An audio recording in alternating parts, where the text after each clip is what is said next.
the scene at Salesian on Monday afternoon, a very emotional scene in an emotional comeback win over Stepinac for the Eagles. They improved to 8-0 on the season with that win, and we're going to talk about that and a whole lot more on Around the Diamond, your Metro show, going to encompass New York City, the Hudson Valley, and Connecticut. I'm your host, Kevin Devaney Jr. I took a week off last week. Excellent job by Lou Brugno filling in, and he did a nice job filtering in some of these Dutchess teams that are dominating the Hudson Valley right now. We're going to start our show with those, and later on we're going to have in Jordan Griffith to talk about some teams that are doing well over in Rockland County. But as I said, we're going to start in Dutchess County because we have something building here. You never had to really build up the Arlington Ketchum matchups, or when John Jay's Fishkill has been great the last couple of years building up the matchups. Well, Arlington and Ketchum are on a nice collision course right now, and Arlington, the two-time defending Section 1 Class AA champions, and they've found their swing. They've had a little ups and downs to start here. 11 runs in the first inning on Saturday at White Plains. They're back. This team is back, and they're hitting the ball extremely well from top to bottom. Drew Lugbauer in the middle of that order. He was in the center of the early part of the rally, and then he capped the rally with this, a 3-run bomb over the field in right center. It does eventually land. There it is. There it comes down over the fence. 3-run shot. He has 4 home runs on the year. Danny Lowndes scored 3 runs in that game. Danny Schweitzer had 4 hits. Don Marina, 3 RBIs. Evan Kleingans, 7 Ks in 4 innings. He's pitched very well. Arlington's depth of pitching, it just continues to grow. Matt Carlin and Kyle Ackley, and of course Evan Kleingans, just a junior, a big junior right-hander. He's pitched very well. So Arlington's back in the swing. They shook off the losses to Carmel and Beacon, and they're getting ready, gearing up for a matchup with their undefeated rival of RC Ketchum. They're going to play 2 times later in the week. Ketchum is hot. You thought they were going to get tripped up over here over the weekend with games against North Rockland at Boulder Stadium on Saturday night. Nope, they won that game 7-5, got to a 7-1 lead and hung on there in the 7th inning, and they followed it up with a 7-1 win over Suffern on Monday. Tyler Sinelli, Kevin Duke, Jordan Bishop, all with the RBI in the wins over North Rockland, and then had a more RBI in a win over Suffern. Tim Zenbauer pitching extremely well. 6 innings for the win, 3 Ks, 2 hits, and the Ketchum win over North Rockland. As we said, 7-5 on Saturday night. This is early season win for RC Ketchum when they beat Spack and Kill. So here we are, and we have an undefeated Ketchum team taking on a 6-3, 2-time defending Arlington team. And as we said, they're meeting twice in a 3-day span, starting on Thursday with Arlington. Here we see the matchups. 4:30 p.m. at Arlington on Thursday, 11 a.m. at Ketchum. No better places to watch baseball than these 2 games, these 2 fields, Arlington High School, Ketchum High School.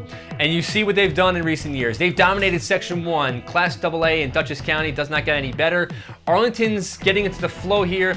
We have some good stats. 9.7 runs per game in their 6 wins, only 3 runs combined in their 3 losses. So clearly the offense is what drives this Arlington squad.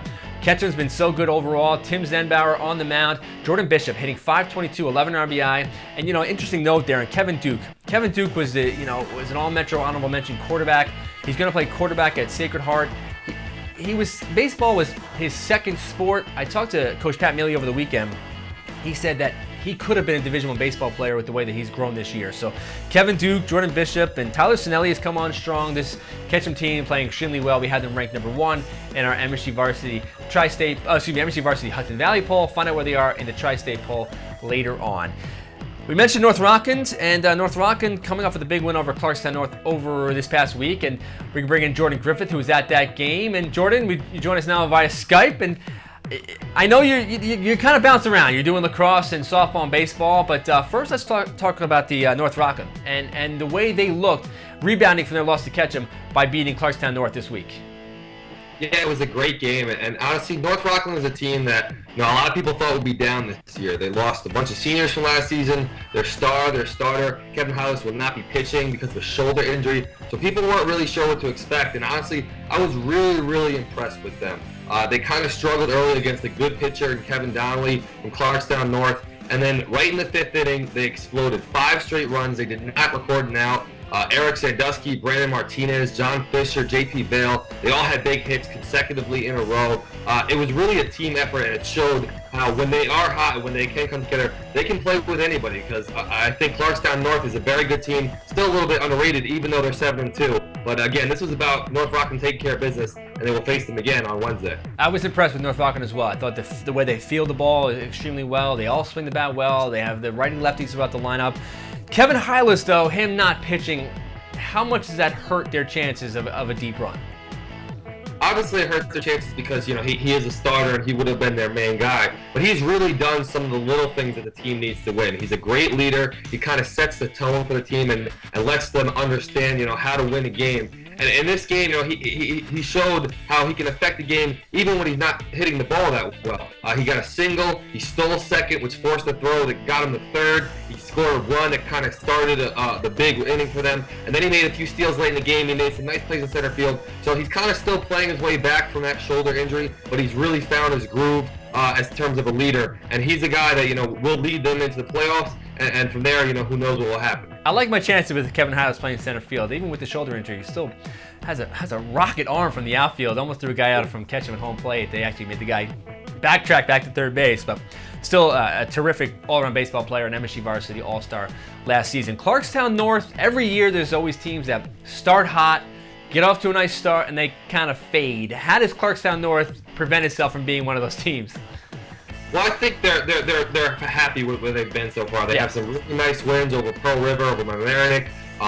This game against North Rockland, it's a game where North Rockland explodes, and they kind of dealt with it. It was a heartbreaker. They lost a close one to them again last year, a 1-0 loss last season. But Robert Donnelly is awesome. I mean, he dominated the game early, finished with 6 strikeouts. He has 19 strikeouts on the year. And guys like Ben Drano, Malcolm Nails, Michael Doug Carley, and Matt Didio have also stepped up early this season. So I think they're happy with where they are. They'll find their way in their rotation and find their way the rest of the year. And again, this is a team that absolutely can make a deep run and be in contention for a title. I think a sleeper as well. I mean, you look at, if you told me before the season you're going to play a home-and-home with North Rockland, you're going to split, you'd be like, okay, they'll accept that, they'll take that. So now they got to win the game at North when they play in a couple weeks. You have Rhinebeck, and you covered football. You covered Rhinebeck football closely. You covered Rhinebeck basketball. You recognized a lot of the names and all the faces when you saw Rhinebeck baseball last week, didn't you? Oh yeah, they're full of those guys that are multiple sports athletes, Kev.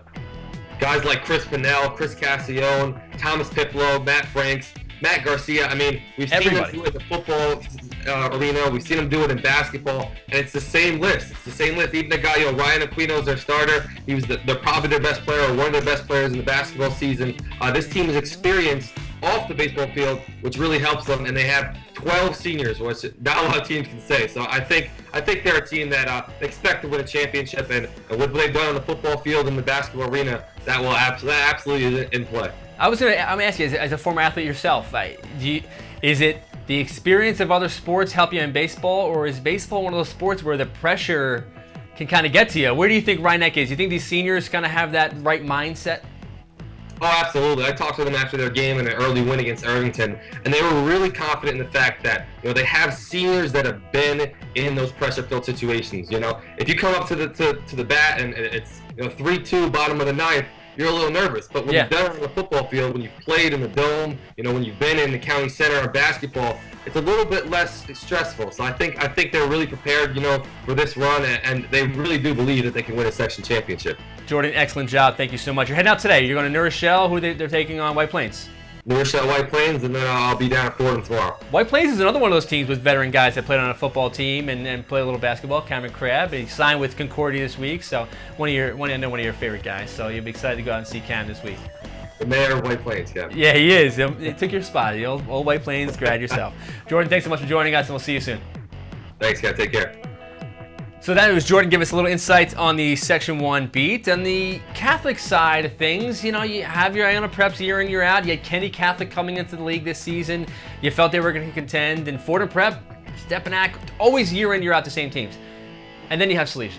And Salesian last year started hot and faded in the middle. And, they made a nice little run, but couldn't keep the momentum going. Right now, Salesian baseball, exceptional. And I saw them on Monday at their picturesque field there, a Sunsplash Monday. Early on, they got behind. Joe Signori, deep drive to center field, and a diving catch there in the outfield, and just good defensive team, but they got behind this game 5-0, and then they come storming back. And right there, Jordy Abreu with a big drive. They scored 3 runs in the bottom of the 5th to cut the deficit to 5-3, and then added 5 runs in the 6th to go ahead 8-5. Abreu there scoring on a Chen RBI single, and then They close it out there. Derek Ward closing it out for the win. An emotional 8-5 win over Stepanak, as I said, down 5-0 going into the bottom of the 5th inning. This game, I don't want to say stunning, but you did not expect them to come back in this game. The culture of this program has clearly changed under Coach Kevin Devaney at Salesian High School. Our man Dylan Butler, the other room, says, kind of pumped his fist a little bit when I told him about Salesian, how well they're playing. And we spoke to Tyler Chen after the game about the cultural change in the program at Salesian. I think Coach Devaney, he brought in kids who really want to make this program grow, and I think you can tell that by our start. We're 7-0 now, so I want to keep this up until we make it to the finals, hopefully. And you saw Tyler Chen right there. He had a big game, 3 hits, 2 RBI in the game. Jordy Abreu, though, as we said, the 2 RBI double in to break a 5-5 tie in the bottom of the 6th inning, and Salesian just keeps on rolling. They actually knocked off Xavier on Tuesday, and they have another game matchup against Xavier, I believe, tomorrow on Thursday. So Salesian High School playing well in the Catholic League. Are they going to be crowned the favorites? I don't think that's going to happen early on, and the Catholic playoffs is almost like a marathon of sorts, so it's going to be tough to kind of survive that, but Salesian seems to be in position, especially defensively. Great defensive team. Faced the Stepanak team. They made 5 errors in the field and pretty much lost the game because of it. We go now to Connecticut, and New Canaan, the defending Class L state champions, and so much pressure on them. They lost a lot of guys from last year, but they brought somebody back who wasn't with them last year, really on the mound, and that being Dan Rakowski. The New Canaan took on Fairfield Ward on Monday. Ward coming into the game undefeated in the FCAC. Well, they hadn't faced Rakowski yet. Look at that. That is not a misprint right there. Coming back, you see Rakowski at the plate, driving in a run, but he also pitched extremely well on the mound. 4 innings coming back from Tommy John surgery, and an amazing story. You don't hear about this at the high school level. It seems like every week some major league player is missing time because of Tommy John. Well, here comes Dan Rakowski back on the mound, as we said. Pitched 4 innings. He's headed to UConn. He pitched well. 5 strikeouts, 3 hits, 1 earned run. Matt Toth, 4 hits in the win for New Canaan. They knocked off Ward in this one. Just a great job there by Rakowski coming back, kind of rooting for a guy like him to keep it going. We take a look now at some of the games to watch in the metro region heading into this later part of the week. Iona Prep, Fordham Prep on Thursday at Fordham University, and 11 a.m. start. Schools are off this week. On Friday afternoon, you have 2 good ones. A couple of Class A powerhouse programs. Lakeland 4-0 taking on John Jay Cross River, the defending champs. And then up in Section 9, Wallkill going to meet Marlboro, which is coming off its first loss. On Saturday, Fieldston going to take on Right Country Day, a marquee game, mainly because Tyler Fernandez, one of the top lefty pitchers in the Hudson Valley, is going to start this game at noon at Right Country Day. And then on Sunday at Boulder Stadium, or really Provident Bank Park they call it, Clarkstown North going to take on Tappan Zee. There's actually 4 games playing at Boulder Stadium this weekend. This one is the kind of the highlight game, Tappan Zee, Clarkstown North, 9 a.m. on Sunday morning. And now we give you the Tri-State poll. First, I want to start off by thanking everybody because the Tri-State poll for baseball has been a huge success on MSGVarsity.com. We've gotten a lot of feedback. We've gotten a lot of positive, negative feedback. Where's my team? But that's good. Every feedback is good feedback here at MSGVarsity.com. So we're going to reveal our Week 3 poll. We've had major changes from Week 1 to Week 2. Not as many for Week 3. We're going to start at the bottom of the poll with our number 20 team, and that's where the changes begin to not change because our number 20 team is Arlington. They stay in the number 20 spot. Lost a game, won a couple, so they stay there at number 20 from New York with a 6-3 record. The number 19 team is New Canaan. As we said, Dan Rakowski back from Tommy John surgery. Going to give this New Canaan squad, defending state champions, a nice boost moving forward. The number 18 team back in Hudson Valley is Beacon. They lost to Panis on Monday. They rebounded with a big win over Yorktown on Tuesday. Patrick Shetter, 2 home runs. Tony Romanelli, 5 RBI in that win for the Beacon Bulldogs. Number 17 from New York City, Telecommunications haven't played in the last week or so with the break. They actually move up a spot because of it. 7-0 overall from New York City. And our number 16 team entering the poll, leapfrogging the teams, the 4 teams below them, is Huntington Central. They've won 9 straight games out in New Jersey. Our number 15 team, another team entering the poll this week, is Old Bridge, 8-1 record. Brandon Abdul, 4-0, the senior left-hander, pitching extremely well. Number 14 team, the first team to really make a big drop here, 10 spots, is Half Hollow Hills West. They drop after losing for the first time this season on Saturday to Hot Hog. Our number 13 team, also from Long Island, is Ward Melville with a 9-1 record. Joe Flynn, 7 shutout innings in a win over Pat Med. They have a matchup with Sachem East on Thursday. The number 12 team out in New Jersey, moving up 2 spots, is Pope John. Big game on Saturday night against Christian Brothers Academy on Saturday night as part of the Autism Awareness Classic. And then our number 11 team is Bergen Catholic, moving up 1 spot. They're hot. Alec DeMathias hitting extremely well. They've won 6 straight games. DeMathias with a big win, broke a tie to beat Old Japan, a team that actually is going to be coming out of our tri-state poll from New Jersey. So Alec DeMathias, as we said, hitting the ball as well as any player in Northern Jersey right now. Now we move on to our top 10 teams, and we stress all the time about how baseball is baseball, and you lose a game and it's not the end of the world. Poly Prep drops 5 spots after losing to Tottenville over the weekend, but Poly Prep, they face a rigorous schedule. They're going to stay in our top 10 for this week.